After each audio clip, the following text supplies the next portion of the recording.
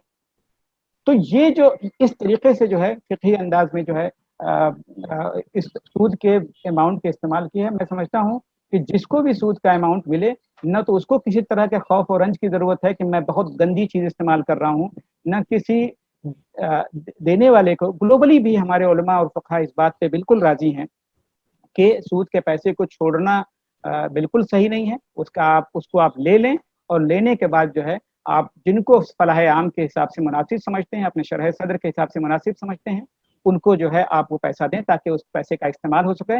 وہ اس پیسے کے مستحق آپ نہیں ہیں, اس پیسے کے اصل مستحق عوام الناس ہے, اور عوام الناس پہ خرچ کیا جانے والا پیسہ وہ ان کے لیے سود ہے ہی نہیں ہے. لہٰذا کسی بھی طرح کے جو ہے تردد کی یا کسی بھی طرح کے شرمندگی کی ضرورت نہیں ہے اس میں لینے والے کے لیے, اور جس کو کہ یہ احساس کیا جائے کہ یہ غلط پیسہ ہے. اور میں سمجھتا ہوں کہ اس سے آگے پڑھ کر کے یہ بھی ضروری نہیں ہے کہ کسی شخص کو دینے کے وقت یہ بتایا جائے کہ یہ گندا پیسہ ہے, کیونکہ پیسہ گندا نہیں ہے, وہ آپ کے لیے گندا ہو سکتا ہے. جب آپ کسی اور کو دے رہے ہیں تو وہ گندا ہے ہی نہیں, چونکہ اس کے سود نہیں ہے. لہٰذا یہ بھی ضروری نہیں ہے کہ ہم کسی کی مدد کریں تو اس کو یہ کہہ کے دیں کہ لو بھائی یہ سود کا پیسہ ہے اور تم جانو اور تمہارا ایمان جانے. تو میں اس چھوٹی سی بات کے بعد میں اپنی بات ختم کرتا ہوں, اور اگر تھوڑا بہت بھی وقت بچا ہے تو میں چاہوں گا کہ یہ استعمال جو ہے اس وقت کا استعمال جو ہے لوگوں کے سوال جواب کے لیے کیا جائے. وآخر دعوانا ان الحمد للہ رب العالمین.